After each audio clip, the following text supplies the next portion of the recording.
Meus queridos, nessa noite nós vamos dar continuidade às nossas exposições nos mandamentos multuais, aqueles que o Senhor nos deu para que nós aprendamos a viver na prática como irmãos, como membros no corpo do Senhor Jesus Cristo, como filhos de Deus, unidos pelo Espírito Santo. Mandamentos que nos ensinam de uma forma muito palpável que a fé não é uma obra solitária, que a fé cristã não é uma empreitada individualista, mas é uma vida de corpo, é uma vida de família, é uma vida de comunhão uns com os outros. E para isso, meus irmãos, eu quero convidá-los a abrir a palavra do Senhor mais uma vez comigo, na carta de Paulo aos Tessalonicenses, por favor, capítulo 5, nós vamos ler a partir... Na verdade, a nossa exposição ela vai se concentrar no versículo 11, capítulo 5, versículo 11, mas nós vamos ler novamente o contexto desse trecho, desta perícope, para que a gente entenda mais uma vez a palavra no seu contexto como é devido. Por favor, eu vou pedir para que vocês me ajudem na leitura do texto bíblico. Nós vamos ler a partir do versículo 1, e então nós vamos fazer a leitura até o versículo 12. Então leiamos a palavra do Senhor. Primeira de Paulo aos Tessalonicenses, capítulo 5, do versículo 1 ao versículo 11. Diz assim a palavra de Deus. Irmãos, relativamente aos tempos e às épocas, não há necessidade de que eu vos escreva. Pois vós mesmos estáis empregados com precisão de que o dia do Senhor vem como ladrão de noite.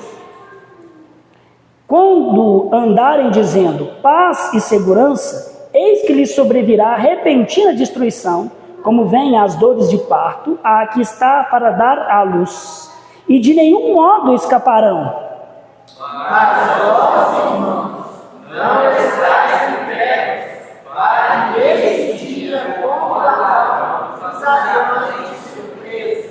Porquanto vós todos sois filhos da luz e filhos do dia. Nós não somos da noite, nem das trevas. Assim, pois, não andamos como os demais, pelo contrário, vigiemos e sejamos sóbrios. Ora, os que dormem, dormem de noite, e os que se embriagam, é de noite que se embriagam. Nós, porém, que somos do dia, sejamos sóbrios, revestindo-nos da couraça da fé e do amor, e tomando como capacete a esperança da salvação. Porque Deus não nos destinou para a ira, mas para alcançar a salvação mediante nosso Senhor Jesus Cristo. E morreu por nós para que viemos, humanos, vivamos em união com Ele. Consolai-vos, pois, uns aos outros e edificai-vos reciprocamente, como também estáis fazendo. Senhor, em nome de Jesus Cristo, nós te bendizemos, te louvamos e te agradecemos pela sua palavra que o Senhor nos concede. Agora, minha súplica é que o meditar do meu coração e as palavras dos meus lábios sejam agradáveis a ti, Rei meu e rocha minha, e que ela promova a edificação do seu povo, promova a consolação mútua, promova o amor e a salvação, em nome de Jesus Cristo. Amém. E amém. Meus irmãos, há uma fotografia da Segunda Guerra Mundial, que ela é muito famosa e ela comove até mesmo corações muito endurecidos. Ela mostra alguns soldados britânicos encolhidos numa trincheira lamacenta na França. Aqueles soldados, eles estão cercados, rodeados por fumaça, rodeados por cadáveres. Mas num canto, há 3 soldados que chamam a atenção. Um deles está claramente ferido, ele está em choque, ele está com um olhar perdido, vagando no nada. Um segundo soldado, embora também igualmente exausto e muito provavelmente ferido, ele segura as mãos daquele primeiro soldado. Enquanto um terceiro soldado, no mesmo estado de desgraça e miséria, ele diz alguma coisa aos ouvidos daquele primeiro companheiro ferido. Nós não sabemos quais foram as palavras que foram ditas naquele momento de dor e de guerra. Mas nós sabemos exatamente o que aquela imagem transmite: consolo, conforto, esperança. A igreja em Tessalônica, ela também estava vivendo uma verdadeira trincheira espiritual.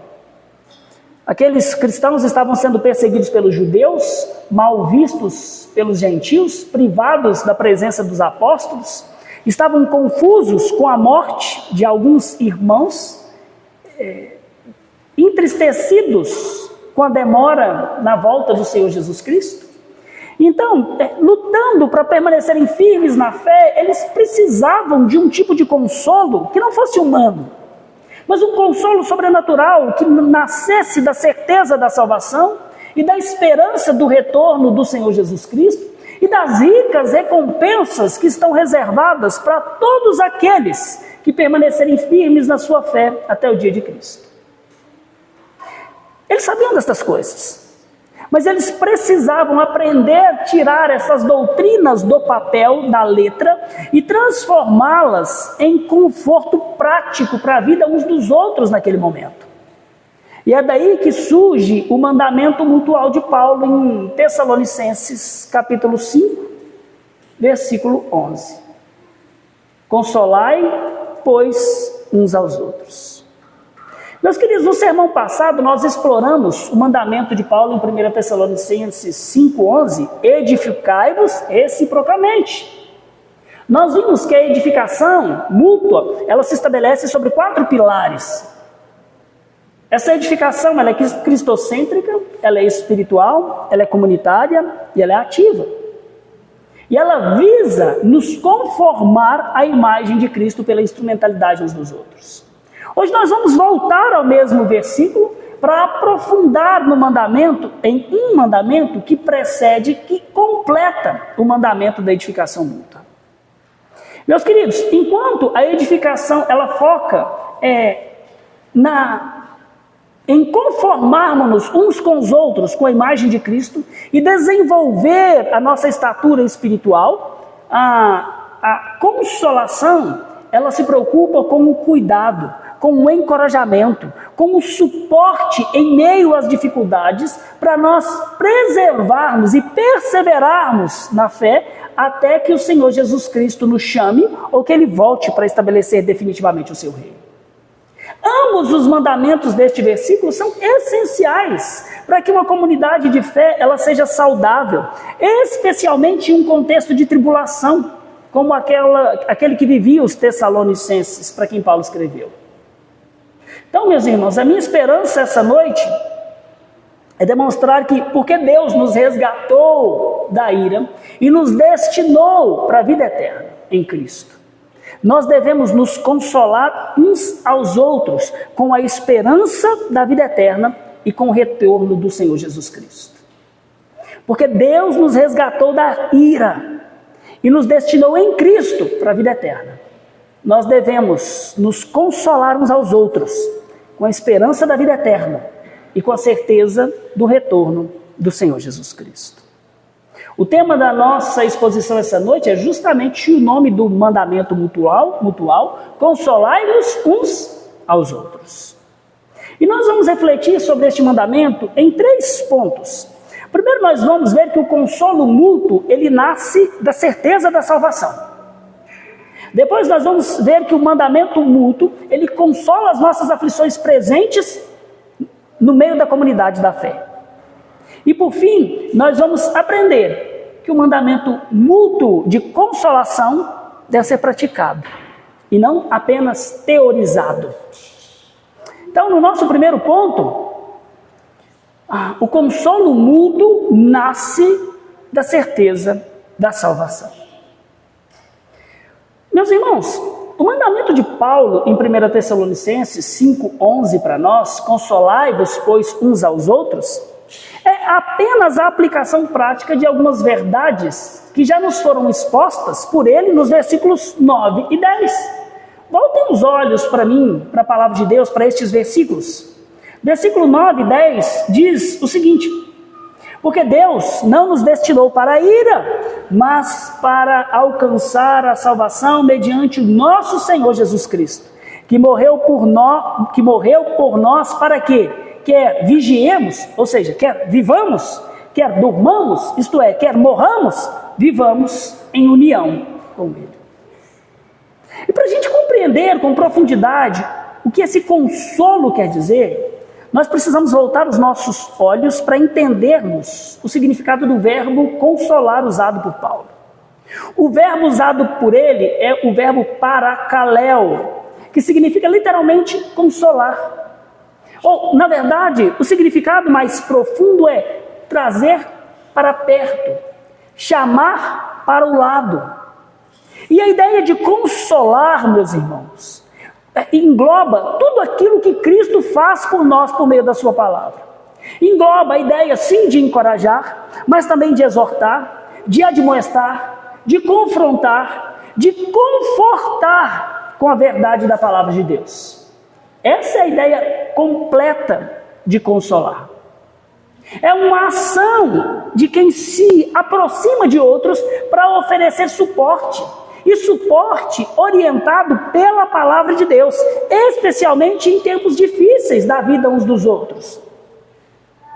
Uma coisa que é importante nós sabermos é que o Espírito Santo, ele é o nosso paracleto. Ele é o consolador que Cristo nos enviou. Quando Jesus Cristo diz que ele vai enviar um outro consolador, ele está dizendo: eu vou enviar um outro paracleto. Para quê? Para parakaleo vocês. Para consolar vocês, para exortar vocês, para confrontar vocês, para orientar vocês, para dar suporte a vocês por meio da minha palavra, para que vocês cresçam em conformidade comigo e jamais esmoreçam na fé de vocês. O que Paulo está dizendo aqui, o que ele está fazendo, é chamando aos Tessalonicenses e a nós, para que nós sejamos verdadeiros paracletos, verdadeiros consoladores uns na vida dos outros, ajudando-nos por meio da instrução da palavra. Mas quando a gente olha para isso aqui, no versículo 9, Paulo, ele vai nos lembrar de uma coisa interessante. Ele fala o seguinte: porque Deus não nos destinou para a ira, mas para alcançar a salvação mediante o nosso Senhor Jesus Cristo. Meus irmãos, a salvação em nosso Senhor Jesus Cristo é o fundamento de toda a consolação cristã. A salvação é onde nasce a nossa consolação. Em meio às tribulações, nós somos lembrados que o nosso destino final não é mais a ira, mas a vida eterna em Cristo. Nós não somos mais alvos da ira de Deus, mas nós somos objetos da sua graça, receptáculos do seu amor. Meus queridos, a certeza da salvação, ela não é uma presunção arrogante, como alguns incrédulos nos acusam de ter. Pelo contrário, ela é uma confiança humilde, firmada na graça e na promessa de um Deus que não pode mentir. Como Calvino certa vez disse: não há outro consolo, nem outro remédio para a adversidade, se não descansarmos na palavra de Deus e aceitarmos a graça e a certeza da nossa salvação. Meus queridos, é o conhecimento e a certeza absoluta de que aqueles que Deus escolheu em Cristo, que eles nunca e nem jamais serão lançados fora, é que se torna a âncora da nossa alma em meio às tempestades. É a confiança na palavra de Deus e no Deus da palavra que nos liberta do medo da condenação e nos capacita a viver com uma paz que excede todo o entendimento, mesmo em face às maiores tribulações. E o que nos habilita a paracletarmos uns aos outros, consolarmos uns aos outros. Agora, no versículo 10, Paulo, ele explica para quem é esta consolação. Ele nos diz, olhem para as escrituras comigo, Jesus morreu por nós para que, quer vigiemos, quer durmamos, vivamos em união com Ele. Aqui ele fala de uma esperança escatológica que nos consola hoje. A morte de Cristo garante a nossa união eterna com Ele. Então, para quem é esta consolação? Somente para aqueles que estão unidos a Cristo, mediante a fé. Somente estes participam desta condenação, porque aqueles que estão em Cristo, a Ele pertencem, na vida e na morte. Meus queridos, para os nossos irmãos do passado, os tessalonicenses, preocupados com aqueles irmãos que haviam morrido antes da volta do Senhor Jesus Cristo, essa verdade era um bálsamo abundante sobre a alma deles. Paulo já havia explicado que os que dormem em Jesus serão ressurretos, os seus corpos no dia da glória, e que os seus corpos ressurretos também estarão na presença do Senhor Jesus. Meus irmãos, nós somos chamados a nos consolar com essa verdade. A morte não acaba com a nossa união com Cristo, ela nos leva ao Senhor. Saber que os nossos entes queridos, que partiram deste mundo unidos a Cristo, já estão vivos e reinando com Ele agora mesmo, e que nós mesmos, ao partirmos desta vida, nos encontraremos imediatamente com Ele na presença do Redentor, traz consolo indizível para as nossas almas. A esperança da ressurreição, do encontro com Jesus após a morte, da glorificação futura dos nossos corpos, não é uma fuga da realidade, mas é a verdade que nos sustenta em meio às tribulações deste mundo. A promessa de que o sofrimento e de que a morte não tem a última palavra, e que o Senhor Jesus Cristo, Ele mesmo secará dos nossos olhos toda lágrima, e que Ele irá nos consolar no futuro, nos consola agora. Nos consola em meio às dúvidas, aos medos, às dores, às enfermidades, porque tudo isso encontrará o seu fim na manifestação de Cristo. A respeito da certeza da salvação, a nossa confissão de fé nos ajuda quando ela diz que esta certeza não é uma mera persuasão conjectural e provável, fundada numa esperança falível, mas uma segurança infalível da fé, fundada na promessa de Deus, no testemunho do Espírito que testifica aos nossos espíritos que nós somos filhos de Deus. Essa certeza nos permite consolar uns aos outros, recitando verdades eternas em meio às tribulações transitórias. Meus queridos, a verdadeira consolação, então, ela nasce da obra da redenção e da certeza de que nós já fomos alcançados por essa obra. Se nós não tivermos a firme convicção de que Deus nos resgatou da ira vindoura e que nos destinou para a salvação que há em Cristo Jesus, como é que nós vamos ter consolo nas nossas tribulações? Como é que nós vamos oferecer consolo genuíno aos que sofrem e só conseguem enxergar as dores deste mundo? O consolo que nós oferecemos, ele não é oferecido como otimismo humano. Ele é a rocha inabalável, é a obra redentora de Cristo, é a certeza absoluta da nossa união com Ele, união que nada, nem a morte, nem o mundo, nem Satanás e nem o pecado jamais poderá desfazer. É com a certeza da salvação que nós nos consolamos, e é com a certeza da salvação que nós consolamos uns aos outros, até o retorno de Jesus Cristo nosso Senhor. E aqui eu quero deixar uma aplicação para nós. Em nossa consolação mútua, meus irmãos, nós devemos ser mais esperançosos do que otimistas, mais escatológicos do que terapêuticos. Diante das dores deste mundo, desta vida, o mundo tem as suas consolações. Ele está cheio de palavras otimistas, de frases motivacionais, de tentativas humanas de suavizar a dor, o sofrimento, a morte, com um monte de frases vazias. Vai dar tudo certo, vai terminar bem. Não, pensa positivo, para de pensar negativo que vai dar certo. Não, fica tranquilo, isso vai passar, uma hora acaba.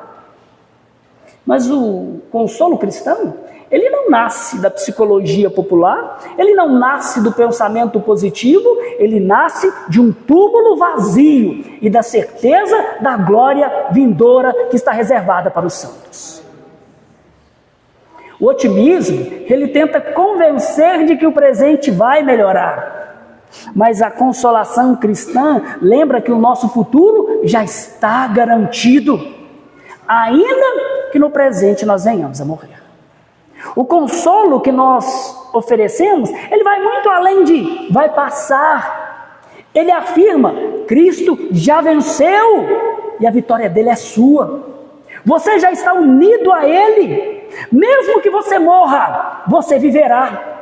A ira já passou. Você está destinado à vida eterna em Cristo Jesus.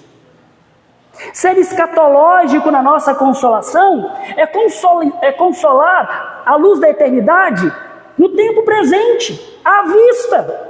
É falar ao coração do aflito com a convicção de que o Cordeiro que foi morto já ressuscitou e agora reina, e que em breve Ele nos chamará ou virá restaurar todas as coisas.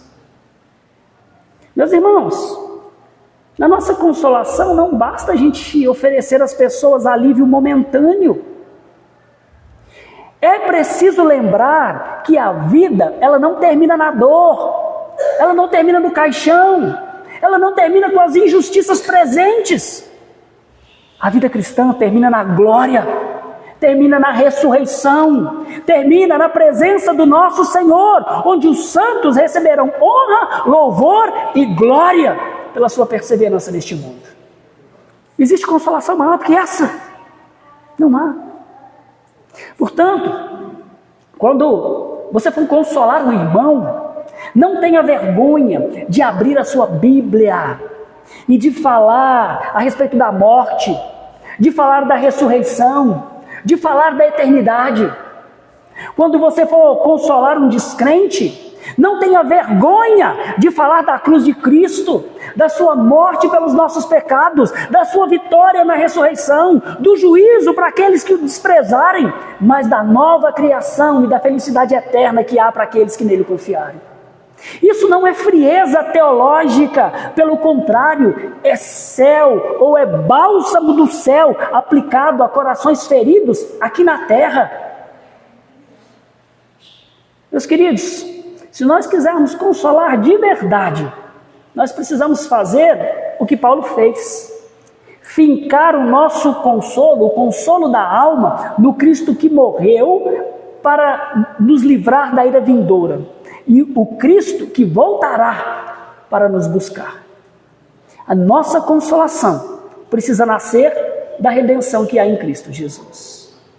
Por isso, consolemos uns aos outros com esperança viva, com olhos nos céus, com o coração na promessa, na vida e na morte. Nós viveremos com Ele. A verdadeira consolação, portanto, a consolação bíblica, a consolação mutual, ela nasce da certeza da nossa salvação. Não é otimismo sem fundamento, é esperança eterna. Mas segundo, a consolação mútua, ela nos sustenta nas aflições presentes, através da comunidade de fé. A consolação mútua nos sustenta agora, na comunidade de fé. No nosso primeiro ponto nós vimos que o consolo, ele nasce da certeza da salvação. Agora nós vamos entender como é que esse consolo se manifesta, como é que ele nos sustenta nas aflições presentes e por que a vida comunitária, ela é indispensável nesse plano de consolação mútua de Deus. Paulo, em 1 Tessalonicenses 5, dos versículos 1 a 8, ele faz um contraste, meus irmãos, crucial para ajudar a compreender a urgência e a natureza desse consolo sobre o qual ele está nos ordenando. Ele diz o seguinte no versículo 4: mas vós, irmãos, não estáis em trevas, para que esse dia, como um ladrão, vos apanhe. Percebam que aqui Paulo está contrastando dois grupos. Aqueles que estão nas trevas e aqueles que estão na luz. Para estes que estão nas trevas, sim, o dia do Senhor virá como um ladrão. Ele trará surpresa, morte e condenação. Mas para o crente, para nós, para os que estão unidos a Cristo, que são filhos da luz e filhos do dia, não há necessidade de ter medo deste dia. Os tessalonicenses, eles viviam num mundo hostil, marcado por perseguição, por incertezas, na expectativa do retorno de Cristo, que não acontecia. E embora consoladora, essa esperança também gerava ansiedade, porque eles esperavam o retorno de Cristo, que aparentemente não chegava nunca. Os nossos dias não são diferentes dos dias dos nossos irmãos do passado. Nós vivemos dias cheios de más notícias, na verdade, de diagnósticos devastadores, de governos opressores, de injustiça, de desemprego, de despedidas, de luto. Nós precisamos lembrar, não podemos nos esquecer que sim, o consolo cristão, ele é escatológico. Ele combate sim o medo do juízo vindouro. É por isso que o puritano Richard Sibbes, ele estava corretíssimo quando ele dizia que Cristo é o consolador ferido. Isso significa, meus queridos, que o consolo verdadeiro não ignora a realidade da dor, mas esse consolo enfrenta a dor face a face, olhando para a realidade da vitória do Senhor Jesus Cristo. Para nós, crentes, o conhecimento de que nós não estamos mais destinados à ira nos livra no tempo presente para nós vivermos sem pavor, sem medo da morte. Nós não precisamos mais nos desesperar diante das notícias ruins. Isso porque, ainda que nós venhamos a morrer, o nosso destino já está seguro no Senhor Jesus Cristo. Se as tribulações são passageiras, a nossa salvação é eterna. Mas na teologia paulina, essa consolação mútua, ela não se restringe à nossa relação espiritual com Cristo. Nela, o consolo mutual também é existencial.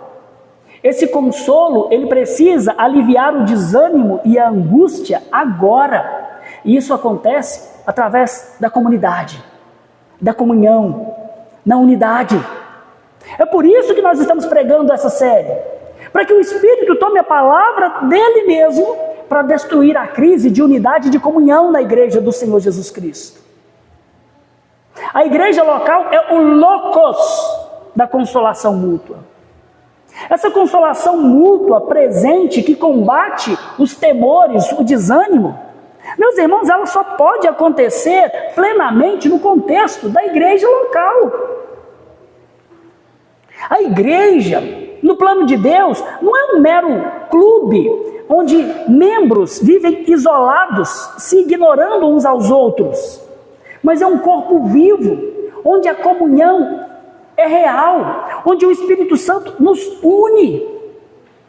E de acordo com o apóstolo Paulo em Tessalonicenses, é na igreja, capítulo 1, versículo 3, é na igreja, é na vida congregacional que se confirma a operosidade da nossa fé e a abnegação do nosso amor. A minha fé não pode produzir frutos em benefício dos meus irmãos se eu não estou com eles. Eu não posso negar a mim mesmo, ter um amor abnegado em benefício de outros, se eu vivo a minha fé sozinho. Paulo elogia os Tessalonicenses, porque mesmo em face às muitas tribulações, na unidade deles, eles se tornaram, conforme nos mostra em 1:7, modelo para todos os crentes da Macedônia e da Acaia. Estados vizinhos tomaram conhecimento do amor mútuo e da fé frutífera que existia naqueles irmãos da Tessalônica. Meus irmãos, a igreja é o ambiente divinamente ordenado por Deus para que o consolo de Cristo ele flua entre os irmãos. É aqui, é na nossa vida de comunhão pactual que nós compartilhamos os nossos fardos, que nós oramos uns pelos outros, que nós nos lembramos das promessas de Deus. Nós nos lembramos delas por meio da pregação, quando nós cantamos como nós fizemos hoje. Que consolo saber que Cristo é o nosso castelo forte, quando nós cuidamos uns dos outros. Estas semanas eu tive a graça tanto de ser consolado como de ser consolador dos irmãos. Outro dia, eu estava em casa e a nossa irmã Adriana me ligou. O nosso irmão presbítero Ronaldinho, problema de gente com pouca idade, travou a coluna. Eles me chamaram os vizinhos que estavam do lado deles, eles chamaram a mim. Que honra, que alegria. Eles lembraram de mim para socorrê-los. Já essa semana, eu indo para BH, parado na BR por causa de um acidente, o carro descarrega a bateria. Tá lá eu quebrado. Então eu liguei para o presbítero Léo. E quando a minha necessidade chegou até ele, ele imediatamente deixou o trabalho, pegou a moto e foi até onde eu estava para me socorrer. Que consolo, meus irmãos. Como eu me senti amado por Deus através do meu irmão. Nosso catecismo maior, pergunta 28, ele demonstra esse amor pactual, essa consolação pactual de forma muito precisa e preciosa. O catecismo afirma que os crentes estão obrigados a cumprir deveres públicos e particulares que contribuem para o mútuo proveito. Eu me alegro profundamente na Igreja de Cristo, onde eu posso consolar e ser consolados por aqueles que amam o Senhor Jesus Cristo. Meus irmãos, é na vida de comunidade que, por causa das verdades eternas, nós podemos consolar uns aos outros no meio das tribulações passageiras. Quando o irmão está abatido por causa de um diagnóstico terrível, pela perda de um ente querido, pela incerteza do futuro, pelo desemprego, por uma tristeza sem aparente causa. Meus irmãos, aprendam isso, não é um conselho genérico do tipo, Deus está no controle, frio, impessoal, que vai sustentar o seu irmão.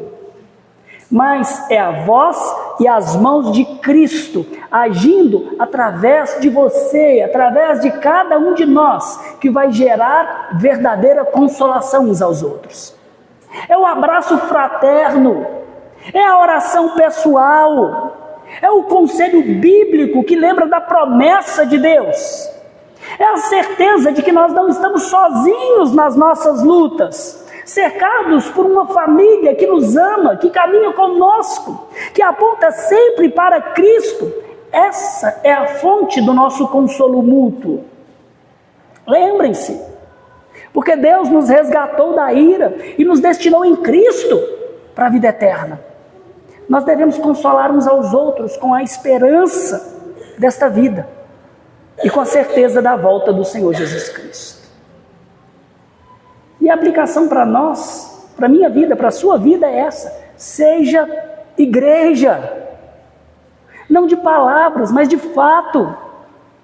Compartilhe os seus fardos uns com os outros. Meus irmãos, compartilhe os seus fardos comigo.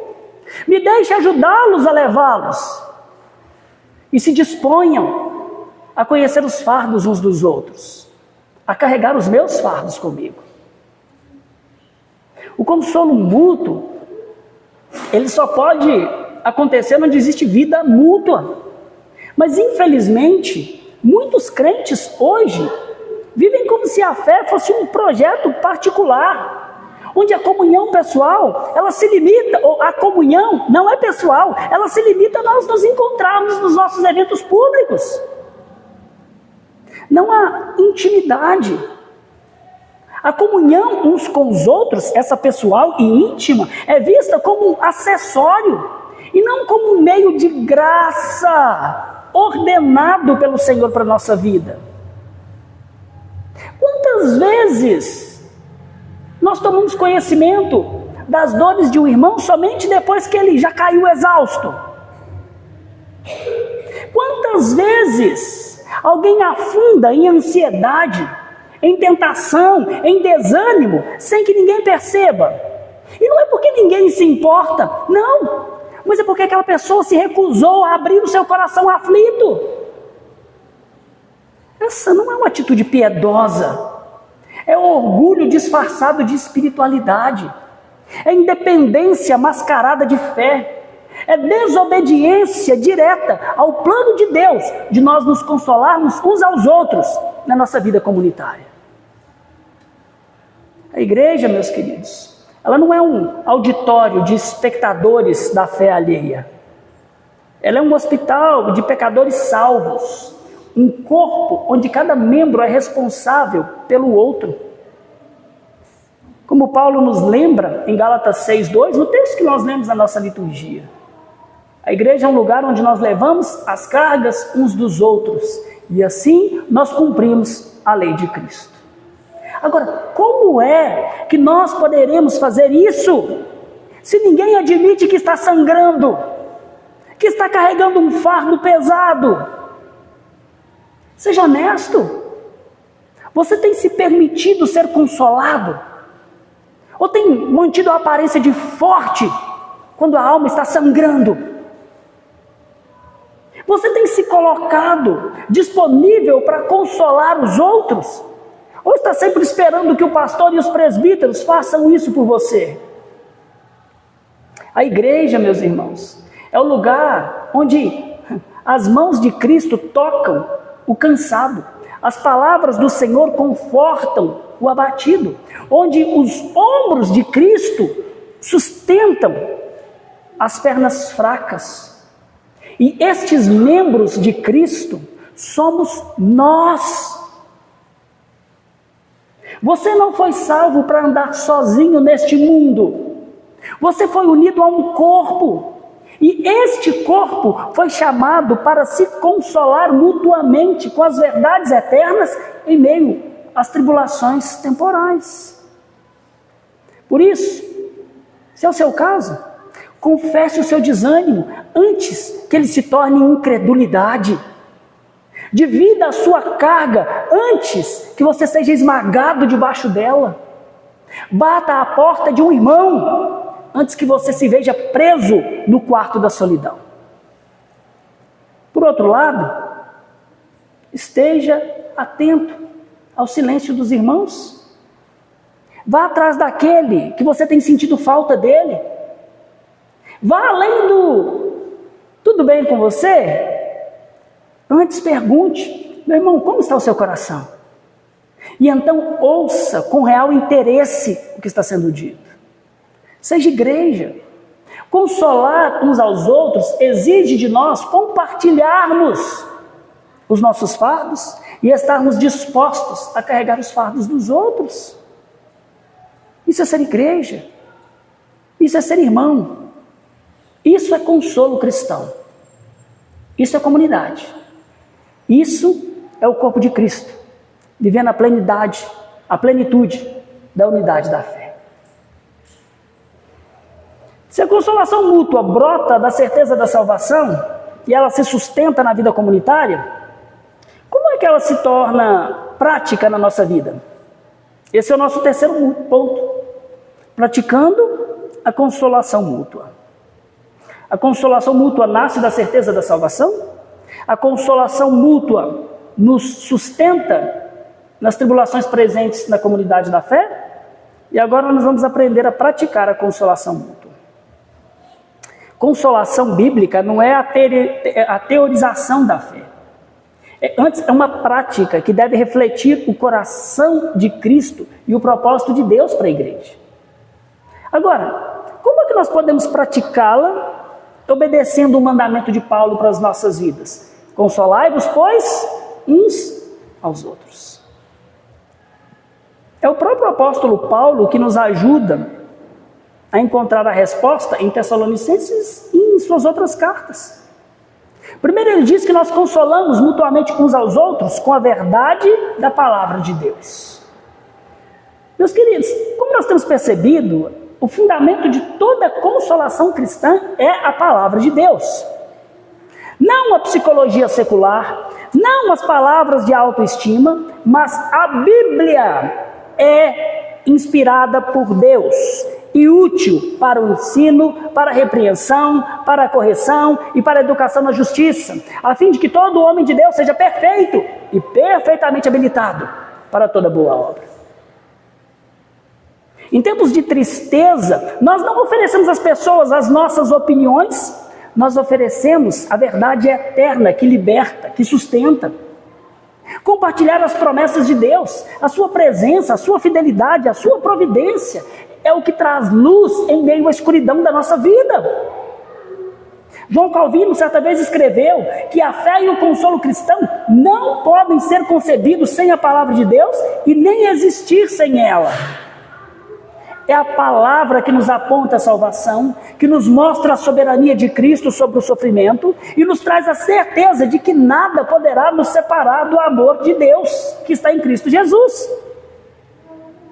É também a palavra, meus irmãos, que nos dá a poderosa certeza da ressurreição. Nós não somos mais seres destinados à morte, mas à ressurreição. Para aqueles irmãos tessalonicenses, preocupados com os irmãos que haviam morrido, Paulo está oferecendo um bálsamo de esperança. Confortai-vos, consolai-vos, pois, uns aos outros com estas palavras.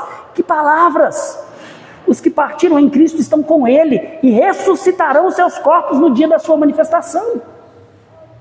O nosso catecismo maior, na sua pergunta 86, ela inclui a ressurreição dos mortos como uma doutrina que nos traz consolo e encorajamento. Meus irmãos, saber pela palavra que a morte não tem a última palavra, que nós seremos ressuscitados e glorificados, é para nós um consolo que supera a maior de todas as tribulações que esse mundo possa nos ofertar. É com a palavra, meus irmãos, que nós precisamos aprender a consolar uns aos outros, apontando para o Cristo ressurreto, para a vida eterna e para o retorno do nosso Redentor. Mas nós também consolamos uns aos outros com um exemplo de vida. A consolação mútua, ela se manifesta poderosamente através de uma vida consistente com a pregação da palavra.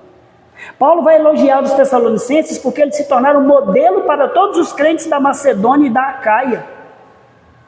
Meus queridos, vidas transformadas são testemunhos vivos do poder do Evangelho na nossa vida. O puritano John Owen dizia que a santidade de vida é a melhor evidência da verdadeira graça. Não é conhecimento teológico, Quando o irmão vê a perseverança de um outro irmão no meio das provações, vê a paciência, a dor e a fidelidade, mesmo no meio das necessidades, isso se torna um sermão vivo na frente de outras pessoas. É a demonstração prática de que a fé em Cristo realmente sustenta, transforma e capacita. O exemplo de um crente que, mesmo na dor, meus irmãos, descansa na soberania de Deus, é um bálsamo para a alma daqueles que estão sofrendo em silêncio. É com esse tipo de vida transformada, cheia do Espírito, e não com palavras vazias e jargões bíblicos que não servem para nada, ou melhor, jargões do evangeliquez que não servem para nada, que nós consolamos uns aos outros. Com uma vida que expressa a vida que o Evangelho dá àqueles que nele creem. Mas nós também consolamos uns aos outros com oração intercessória. A oração uns pelos outros, meus irmãos, é um ato de amor, é um ato de cuidado, que transcende as nossas palavras. Paulo ele assegurou e confortou o coração dos tessalonicenses, dizendo que orava por eles, mencionando-os nas nossas orações, sem cessar. Ele não orava por eles de vez em quando, mas sem cessar. Quando nós intercedemos uns pelos outros, nós estamos, meus irmãos, levando os fardos dos nossos queridos diante do trono de Deus. Nós estamos suplicando e aqueles irmãos passam a experimentar o poder de Deus, fortalecendo a fé deles. Quando eu precisei passar com Samuel 10 dias na UTI, tendo ouvido um médico falando que ele poderia não ter resistido às primeiras horas de internação, saber que havia um exército de santos orando por mim e pelo meu filho, fortaleceram a minha alma, comoveram o meu coração. Quando irmãos sabem que nós estamos intercedendo por eles, a certeza do nosso amor os conforta e anima-lhes a fé. Richard Baxter, ele pregava dizendo que a oração é o meio mais poderoso para obtermos bênçãos para os nossos irmãos. É um consolo poder invocar o nome de Deus em benefício dos nossos irmãos. Mas nós também consolamos com o nosso cuidado e com a nossa presença. A consolação mútua, ela se concretiza pela presença ativa na vida de outras pessoas. Em Romanos 12, versículo 15, Paulo nos exorta dizendo: alegrai-vos com os que se alegram, chorai com os que choram. Meus irmãos, essa verdade, ela não pode ser esgotada. Por quê? Porque é na comunhão, é no cuidado mútuo que a verdadeira espiritualidade se manifesta em amor prático uns pelos outros. Estar presente na vida do outro significa oferecer um ombro amigo, significa oferecer um ouvido atento, significa um abraço que conforta, significa o silêncio que respeita a dor quando não há o que ser dito. O mandamento de Gálatas 6,2 é claro para nós: leveis as cargas uns dos outros e assim cumprireis a lei de Cristo. Carregar os fardos, meus irmãos, não é apenas orar, ainda que isso seja uma das maneiras de fazermos isso, mas é também agir, é estar do lado, é dizer: eu estou aqui, conte comigo. É dizer para o irmão: saiba que se você deixar esse mundo, eu cuido da sua família. Se você não puder andar, eu te carrego. Essa é a consolação com a qual Cristo nos consola.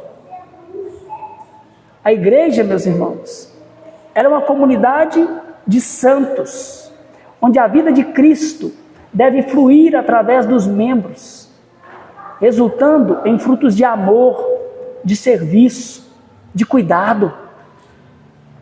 é com presença real, com presença amorosa, com palavras que edificam e que transmitem graça, com cuidado ativo que nós consolamos, tomando a verdade do Evangelho eterno e fazendo com que ele se torne visível, palpável para os nossos irmãos que estão ao nosso redor.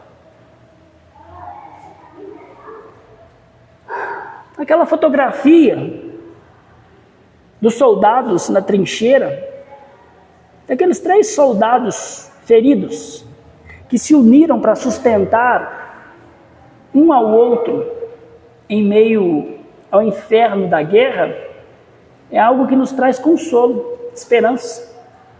Mas o que nós temos em Cristo é infinitamente maior. Não é apenas um companheiro de trincheira, é o próprio capitão da nossa redenção que desceu ao campo de batalha, tomou sobre si toda a ira que nos era destinada, morreu em nosso lugar e ressuscitou para garantir que nós não iríamos lutar sozinhos neste mundo. Irmão, minha irmã, eu acredito que esse não é o caso de nenhum de vocês que estão aqui hoje. Mas ainda assim eu quero alertá-los, para que vocês possam dizer isso àqueles que não estão em Cristo Jesus. Quem não está em Cristo precisa ouvir isso com muita atenção. Sem Ele, a pessoa está em trevas, caminhando para enfrentar o dia que virá como um ladrão sobre ele, trazendo morte, destruição e condenação. Essas pessoas precisam saber que hoje, pela graça, o Senhor as chama. Nós precisamos anunciar isso a elas, para que elas possam se render, se arrepender dos seus pecados, crer no Salvador que morreu e ressuscitou, para que quer vivamos, quer durmamos, nós vivamos com Ele. Exortem as pessoas a fugir para Cristo. Nele há consolo eterno. Somente nele há perdão para os pecados. Somente nele há vida que não se abala jamais. Mas para nós, meus irmãos, para nós que já estamos no Senhor Jesus Cristo, para nós que já alcançamos a salvação, Paulo nos exorta a um mandamento, com um mandamento claro: consolai-vos, pois, uns aos outros. Não com frases vazias, mas com esperança viva e eterna.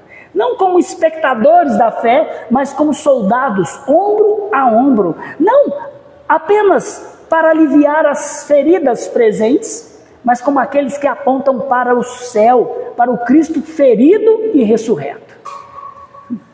O mundo diz coisas como: vai passar. Nós afirmamos: Cristo venceu. O mundo dá um alívio breve. Nós, a promessa eterna. Por isso, consolemos uns aos outros até que nós vejamos com os nossos próprios olhos aquele que enxugará dos nossos olhos toda lágrima e que dirá ao seu povo: nunca mais haverá morte, nem pranto, nem clamor, nem dor, porque eu mesmo, pelo meu poder, farei passar todas essas primeiras coisas quebradas pelo pecado. Até lá, meus irmãos, amemos uns aos outros, vivamos como filhos da luz, falemos como porta-vozes da esperança, consolemos como aqueles que já conhecem o fim da história, e o fim da história é este: Cristo reinando para sempre com o seu povo. Por isso, porque Deus nos resgatou da ira vindoura, e em Cristo nos destinou para a vida eterna, que agora nós nos consolemos uns aos outros, com a certeza da vida eterna e com a esperança do retorno do nosso Redentor. Que Deus nos abençoe.